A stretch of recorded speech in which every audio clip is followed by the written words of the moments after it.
주신 말씀으로 당신의 시선은 어디에? 라는 제목으로 우리 잠시 말씀을 나누겠습니다.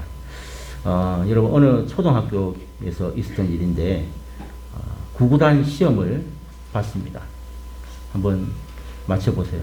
8 곱하기 7은 얼마입니까? 네, 우리 성도님들 모르시는 분 안 계시죠? 56이죠. 근데 이 문제에 A라는 아이가 54라고 답을 했고 B라는 아이가 47이라고 썼습니다. 우리 다 알다시피 정답이 56이니까 둘 다 틀린 거 아닙니까? 그죠? 그래서 선생님은 이 두 아이 모두 빵점 처리했습니다. 그런데 54라고 쓴 아이가 선생님한테 가가지고 항의를 했다고 합니다. 아니 선생님, 저는 정답에서 2밖에 차이가 안 나고 쟤는 구나 차이가 나는데 둘 다 이렇게 빵점 똑같이 주시는지 저는 너무한 것 같습니다. 이러는 거예요. 정말 여러분 우스운 이야기 아닙니까? 제가 왜 이런 말씀 드리냐면 오늘 우리 주변에도 이런 어리석은 아이와 같은 성도들이 많다라는 것입니다. 조금 더 성경을 알고 조금 더 교회를 오래 다녔고 또 조금 더 이렇게 열심히 봉사하는 것 때문에 우월의식에 빠져가지고 자기는 정답이 2밖에 차이 안 나는데 정답이 구나 차이 나는 그 사람과 나를 똑같이 여기지 말라, 이렇게 항변하는 모습을 종종 보게 됩니다. 자기는 이렇게 다른 줄 아는 사람이 많아요. 너무 많아요. 아니 대부분 다 그래요. 저도 그래요. 자기는 다른 줄 알아요. 여러분 어떠세요? 항상 우리가 이 딜레마에 빠져 있고 항상 회개할 때마다 이런 마음을 느낍니다. 항상 하나님 앞에 참 회개할 때에 항상 내가 부족한 게 뭘까 이런 게 생각할 때에 나는 맨날 다른 줄 여기는 이런 교만함이, 우월감이 참 많이 있었다라는 생각들을 해보게 됩니다. 자, 여러분, 우리 중에 이 로마서 1장, 지난주까지 배웠던 로마서 1장에 해당하는 이 하나님을 마음에 두기 싫어하고 또 자기 하고 싶은 대로 살고 또 썩지 아니할 하나님의 영광을 썩어질 우상으로 바꾸어버리고 순리를 영리로 바꾸는 그런 사형에 해당하는 사람은 이 자리에 아무도 없을 것입니다.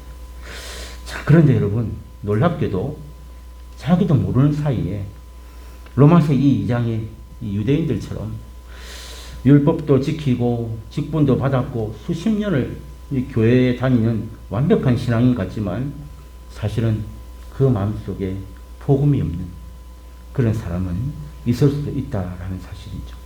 여러분, 이게 1장과 2장의 결론입니다. 1장의 결론과 2장의 결론이 뭐가 다릅니까? 똑같다는 얘기죠. 둘 다 빵점이란 말이죠.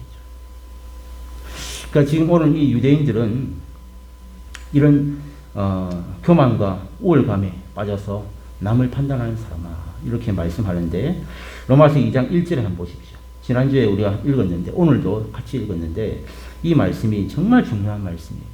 2장 1절을 우리 오늘 다 같이 읽겠습니다. 시작. 그러므로 남을 판단하는 사람아, 누구를 막론하고 내가 핑계하지 못할 것은 남을 판단하는 것으로 네가 너를 정죄함이니 판단하는 네가 같은 일을 행함이니라. 자, 이게 무슨 말일까요? 지금 이게 2장에 있는 유대인들을 향한 경고의 말씀이에요. 그러니까 지금 1장에 그런 아까 하나님을 마음에 두기를 싫어하고 썩어질 우상으로 하나님의 그것을 대신하고 순리를 영리로 바꾼 이 1장의 사람들과 2장이 뭐가 다르냐는 얘기예요. 그러니까 좀 너가 나은 것 같아 보이지만 사실상 같다, 이 얘기를 하고 있는 거예요. 그래서 지난주에 제목이 50보 100보였지 않습니까?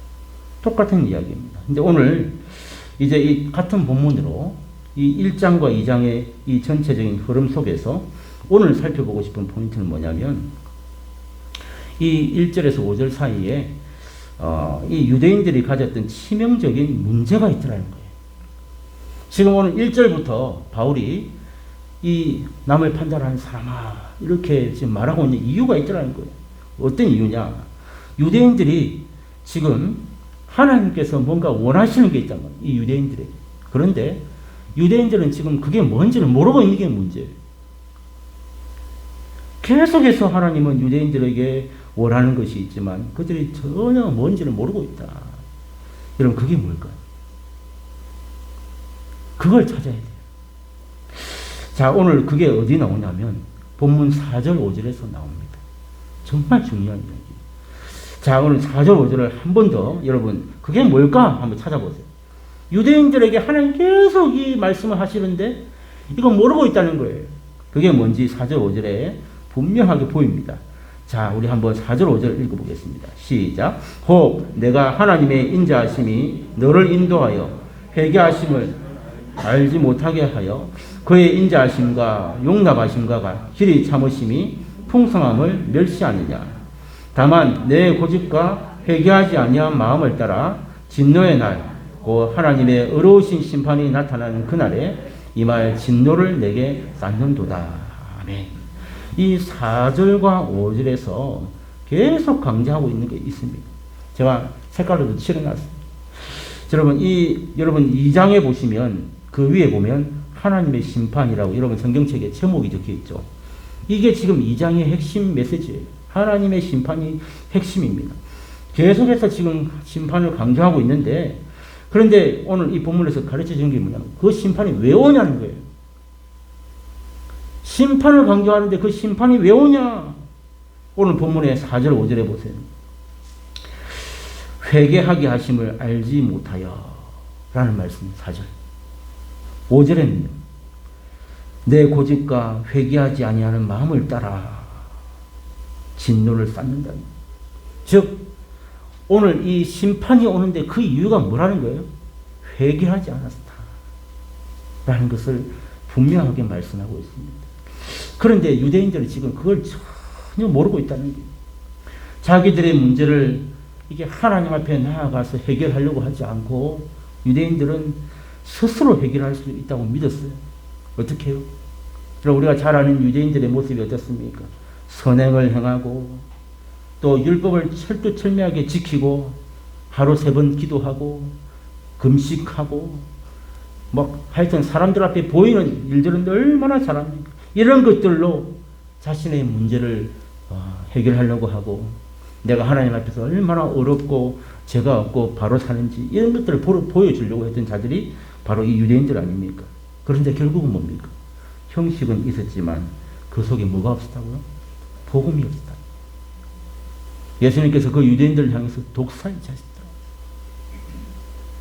온갖 그 저주를 그들에게 퍼부은 것을 우리 잘 알지 않습니까? 여러분 이게 더 심각한 문제예요. 차라리 1장에 있는 하나님을 마음에 두기 싫어하고 아예 그냥 주님을 거부하는 인생은 원래 그런 인생이에요. 근데 이 2장은 하나님을 믿는다고 하면서 그 속에 형식은 가득 찬데 실제 그 안에 복음이 없는 삶. 여러분 이게 더 심각한 문제 아닙니까?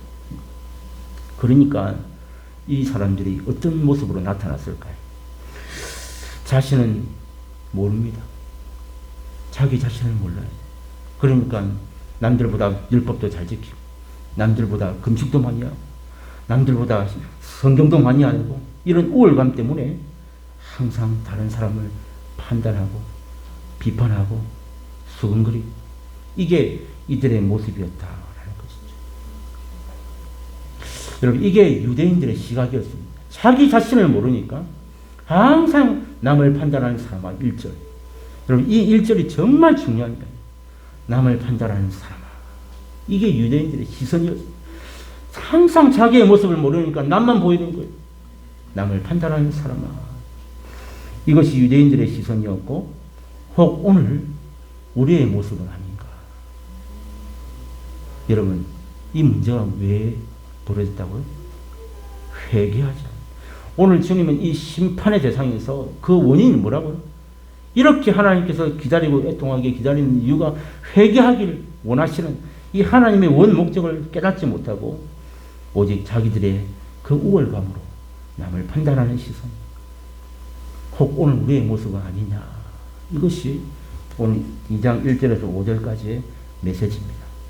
자, 오늘 저는 이 말씀을 우리가 나누면서 이 말씀을 가장 잘 이해할 수 있는 방법이 뭘까 이렇게 생각하면서 마무리로 누가복음 이 5장의 말씀을 오늘 잠시 나누고 이렇게 마치려고 합니다. 베드로가 예수님을 처음 만났던 그 사건입니다. 여러분 그날 여러분 베드로가 예수님 처음 만난 날 기억하시죠? 5장 누가복음 5장에 보면 나옵니다. 그날 베드로는 취미 삼아 밤낚시를 간 게 아니었습니다. 여러분 다 알고 계시죠?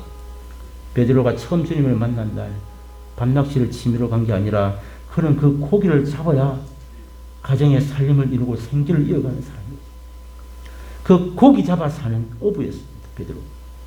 그냥 심심해서 우리처럼 휴가 때 되면 말고 안 되면 말고 그런 인생이 아니고 고기를 잡으러 진짜로 그 생계를 위해서 가정 살림을 위해서 이렇게 갔던 자였습니다. 그런데 결과가 뭐였어요?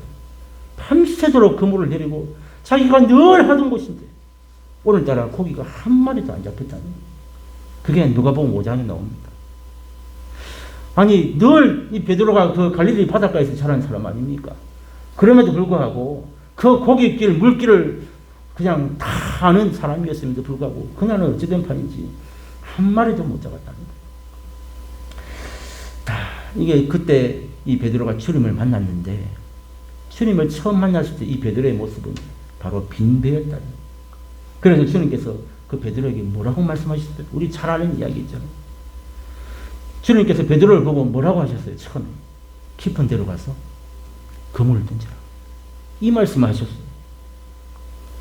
한 마리도 못 잡고 그물 손질하고 있는 베드로에게 깊은 데로 가서 그물 던져라.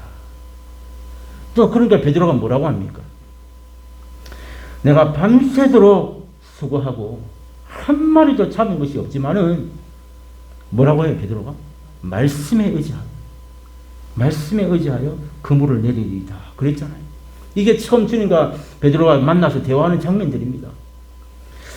자 여러분 그래서 말씀에 의지하여 그물을 깊은 데로 가서 거기는 안 잡히는 곳이에요. 그런데도 불구하고 베드로는 말씀에 의지하여 그곳에 가서 하라는 대로 그물을 내렸습니다. 그랬더니 어떻게 됐습니까? 여러분 5장 6절을 한번 앞에 보시고 우리 같이 한번 읽어보겠습니다. 시작.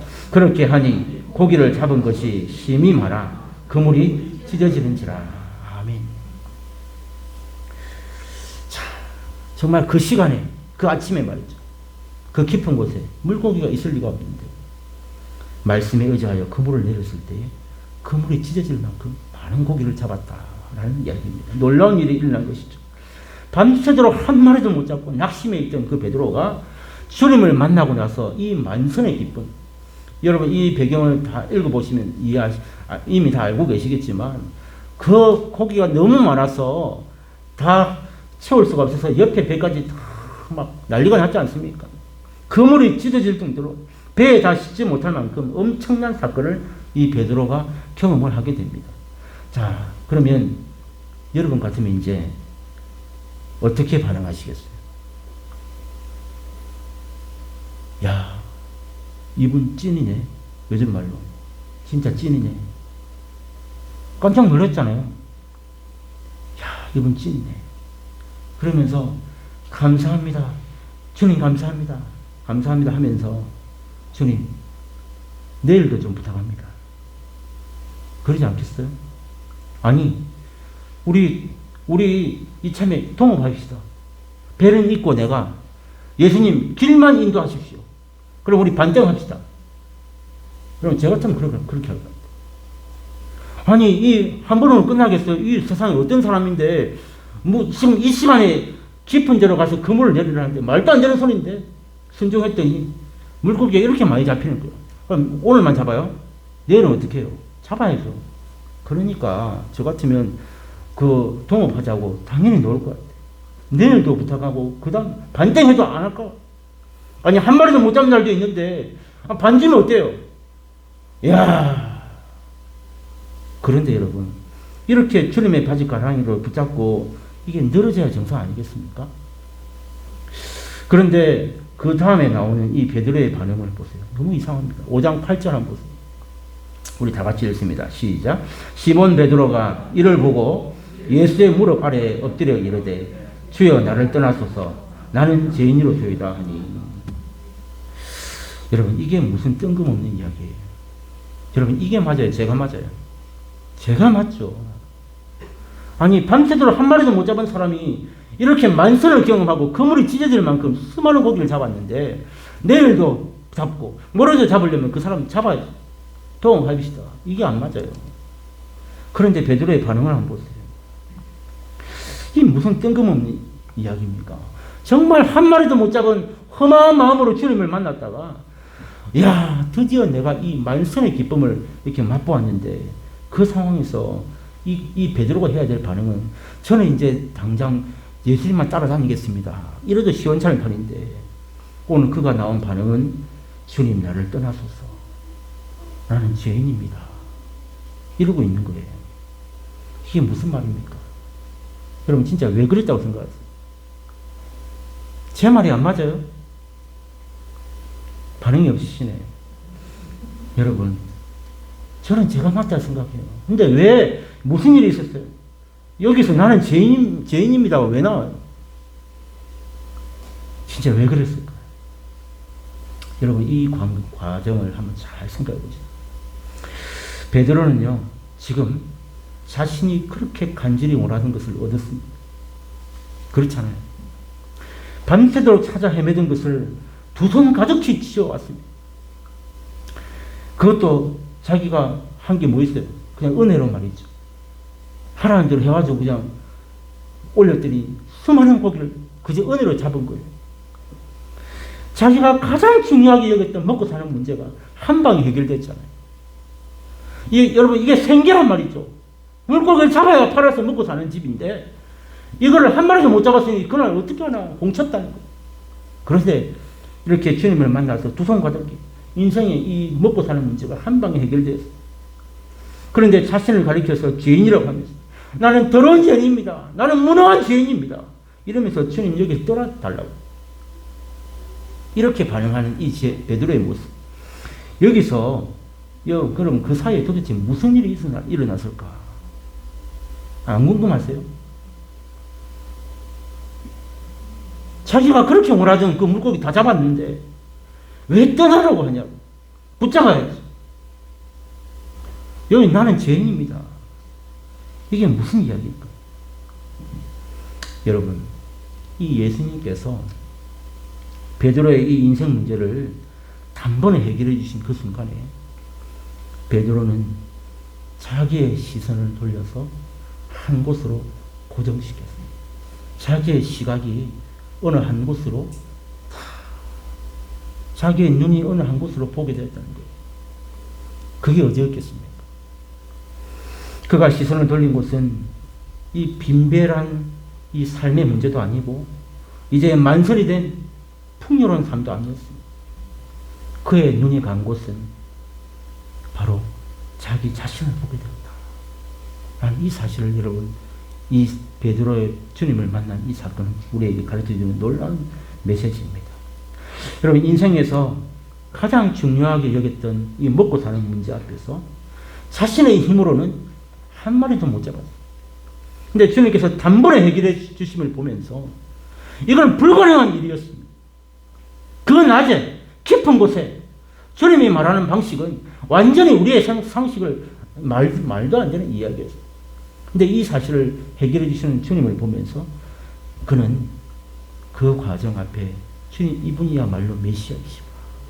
이분이야말로 정말 주님이시구나. 라는 사실을 단번에 알 수 있었어요. 그러니까 여러분 주님을 만난 베드로는 그때서야 빈배도 아니고 만성도 아니고 무엇을 보았다? 자기 자신을 보게 됐다. 나는 죄인입니다. 주님 나를 떠나서 나는 불결한 자예요. 나는 무능한 자예요. 내 힘으로 아무도 할 수 없는 자예요. 라는 사실을 고백하게 된 거예요. 여러분 누구든지 이렇게 주님 앞에 서게 되면 우리는 다 죄인임을 고백할 수밖에 없습니다. 여러분 이게 회개입니다. 이게 회개다. 여러분의 시선은 지금 어디에 있습니까? 한번 잘 생각해. 지금 나의 시선은 어디에 가 있는가? 텅 빈 그 배에만 내 시선이 머물러 있다가 어쩌다가 만선이 되면 또 그 내 시선이 그 만선된 그 배에 머물고 있는 빈 배에 갔다가 만선에 갔다가 또 만선에 갔다가 빈 배에 갔다가 자, 여러분 텅 빈 배에 내 시선이 가 있을 때는 인생의 괴로운 길을 걷는 시간 아니겠습니까? 우울증과 괴로움과 열등감과 날마다 불안에 시달리는 즉 로마서 1장의 삶이 그런가 하면 어쩌다가 만선을 경험하면 금세 또 채워지잖아요. 막 내가 먹고 싶은 거 사고 싶은 거 다 살 수 있잖아요. 이 만선에 눈이 가 있을 때는 금세 또 교만해져가지고 오늘 로마서 2장의 삶을 사는 이런 반복된 인생이 아닌가. 이거 좀 없다고 우울하고 없다고 불안에 시달리고 열등감에 시달리고 있다고 교만하고 남을 업신여기고 이 1장과 2장의 삶을 사는 빈배와 만선 사이에서 왔다 갔다 하는 오늘 우리의 모습은 아닌가라는 것을 이 베드로가 주님을 만났을 때의 모습이 오늘 우리에게 이 본문과 너무 많은 연관이 있습니다. 베드로는 왜 자신의 빈배를 만선으로 바꿔주신 그 주님 앞에 자신을 떠나달라고 요청했을까요? 어떻게 자기를 죄인이라고 고백할 수 있을까요? 바로 그의 그 시선이 인생이 먹고 사는 문제, 빈배냐 만선이냐 여기에 머물러 있던 그의 시선이 주님 앞에 선 순간 그 시선이 어디로 갔다고? 자기 자신에게 갔기 때문에. 이게 가장 중요한 메시지입니다. 그래서 나를 떠나소서. 나는 죄인으로서이다. 이것을 우리에게 보여주는 중요한 메시지입니다. 사랑하는 성도 여러분, 주님은 우리가 이 빈배와 만선에 집중하는 인생이 아니라 그보다 더 중요한 나 자신을 보기를 원하신다. 가장 중요한 게 우리의 영혼이기 때문입니다. 여러분이 다른 거 다 가졌는데 이 영혼이 준비되지 않으면 큰일 날 인생입니다. 반대로 다른 것 좀 부족해도 우리의 영혼이 준비되어 있다면 그 인생은 성공한 인생인 것입니다. 이게 이 주님께서 우리에게 깨닫기 원하시는 귀한 메시지. 아까 처음에 말씀드린 여러분 54점이나 47점이나 둘 다 틀렸어요. 정답이 아니면 다 방침입니다. 이게 오늘 우리의 모습이라는 거예요. 정답에 2 모자라는 게 중요한 게 아니고 정답에 9 모자라는 게 아니고 전부 다 방침이라는 거예요. 이것을 알아야 된다. 진짜 주님을 만나면요. 우리가 다른 사람을 비방하거나 수근거리거나 남보다 나를 낮게 여겨서 교만하거나 이런 거리가 다 사라지게 됩니다. 왜? 진짜 주님을 만나면 나는 죄인으로서 나는 불결하고 더럽고 무능한 주 앞에 설 수 없는 부끄러운 죄인입니다. 이 사실을 고백할 수밖에 없는 것입니다. 이게 주님을 만난 자의 모습이에요. 여러분 오늘 2장 1절을 다시 생각해 보세요. 남을 판단하는 사람아. 이게 얼마나 저주스러운 말씀입니까? 이 유대인들 마음 가운데 이 남을 판단하고 비판하는 것으로 꽉 차 있어. 이유가 뭐라고? 나는 성경도 많이 알고 나는 교회도 오래 다니고 나는 직분도 권사고 장로고 나는 수십 년 동안 이 교회를 섬겼고 그게 아니라는 거예요. 정말로 주님을 만난 자는 내가 죄인인 걸 압니다. 나는 죄인입니다. 고백할 수밖에 없다는 사실입니다. 오늘 말씀을 다 마쳤습니다. 그리고 오늘 이 말씀 앞에서 복음이 필요한 내 영혼인 것을 보게 되기를 주의 이름으로 축복합니다. 복음이 예수가 있죠. 예수가 복음이고 복음이 예수이고 오늘 우리에게 필요한 것은 다른 그 무엇이 아니라 만선도 빈선도 아니고 복음이 필요한 인생이다. 우리의 시선이 늘 주님께 향하기를 원합니다. 사랑의 주님께서 나를 책임져 주시고 나와 함께 해주셔야 된다는 그 사실. 내가 주님을 만나서 내가 죄인임을 알았다면 그날부터 우리는 주님만 바라볼 수밖에 없는 거예요. 내가 죄인이기 때문에. 그래서 우리가 주님을 따라가 주님을 바라보고 나의 시선이 다른 사람을 향해 있던 내 시선이 내가 너무나도 부끄러워서 주님께로만 바라보는 시선. 여러분 오늘 제목이 뭡니까? 당신의 시선은 어디에 있습니까? 오늘 우리 고산나교회 권사님들도 오셨는데 참 이런 작은 교회 가보면 얼마나 불쌍해요. 이 큰 교회 섬기고 큰 교회에서 신앙생활 하는 게 얼마나 은혜고 복인지. 제가 10년 전에 여기 왔을 때 제가 섬겼던 그 부서실보다 작은 이 공간에서 예배를 드렸는데 이 얼마나 거리가 가까워요. 막 눈댈 곳도 없고 막 서기도 민망하고 얼마나 힘들었는지 몰라요. 10년이 지난 지금의 제 모습은 그때의 제 마음과 완전히 달라지고 제가 10년 전에 여기 왔을 때는 직분만 목사였지 진짜 목사가 아니에요.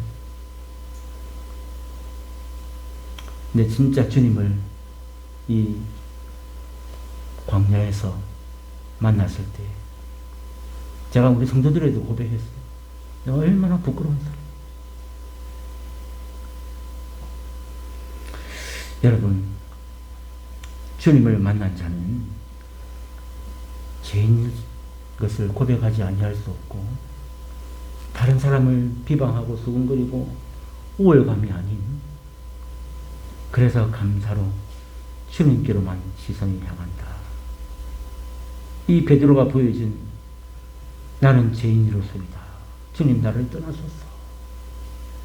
이렇게 말했던 이 외침을 이번 한 주간도 우리 마음속에 품으면서 그러므로 남을 판단하는 사람아 네가 같은 일을 행하리라. 이런 자리에 서지 아니하고 겸손하게 다른 사람을 섬기며 주님이 나의 생명 되시고 나는 주님 없이는 살 수 없습니다. 겸손하게 우리의 영혼을 책임져 주시고 내 인생을 책임져 주시고 주님 아니면 나는 살 수 없음을 고백하면서 그런 이 변화받은 심령과 우리의 마음이 우리의 삶에서 흘러나와 이것이 진정한 교회를 바꾸고 나라를 바꾸고 열방을 바꾸는 일에 하나님께서 원하시는 우리의 모습인 줄 알고 주님 앞에 겸손하게 쓰임받는 저와 여러분들의 이 한 주간의 삶이 다 되시기를 주의 이름으로 축복합니다. 자, 우리